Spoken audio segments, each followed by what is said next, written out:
Hello guys, welcome back to my new vlog.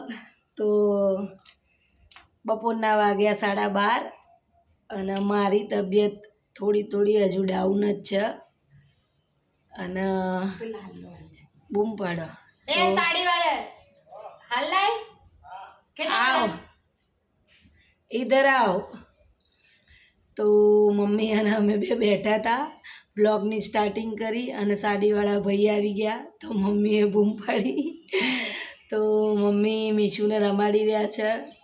તબિયતમાં થોડો સુધારો આવી રહ્યો છે અને મમ્મી એટલે કે મારા સાસુ, એમને નહીં ખોલતો ભાવ, મારા સાસુ છે આ, અને અમે લોકો બેઠા હતા. તો મિશ્કાના મમ્મી રમાડી રહ્યા છે, ફ્રાન્સી સ્કૂલ ગઈ છે અને મમ્મીને લેવી છે સાડીવાળા ભાઈ બહાર આવી ગયા છે. મમ્મી હવે જોવા જશે. તો ચલો તમને બતાવીએ સાડી, મમ્મી કેવી સાડી લે છે. ચલો મમ્મી જઈએ. તો સાસુ વહુની જોડી કેવી લાગી તમે કમેન્ટ કરજો. અમને બહુ બધું કામ હોય છે. અમારું ઘર બહુ મોટું છે, અમે ગામડે રહીએ છીએ. 5 રૂમ નીચે, 5 રૂમ ઉપર, 10 રૂમ અને આગળ ચોક બહુ મોટો છે. એ કામકાજમાં અમે લોકો टाइम જ नहीं મળતો, છતાંય टाइम કાઢીને અમે व्लॉग કરીએ છીએ. तो તમે જોઈ શકો છો साड़ी वाले भैया आ गए हैं.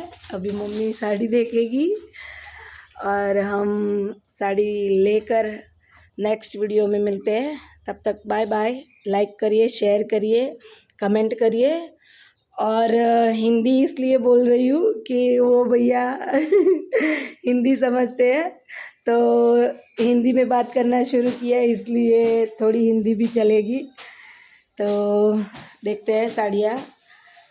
और देखो भैया जी ने साड़ियाँ निकाल दी है. अब मम्मी को कौन सी पसंद आती है वो हम लेके नेक्स्ट वीडियो में बताएंगे. और घर में जो सामान पड़ा था वो अब थोड़ा बहुत हमने पैक कर दिया है.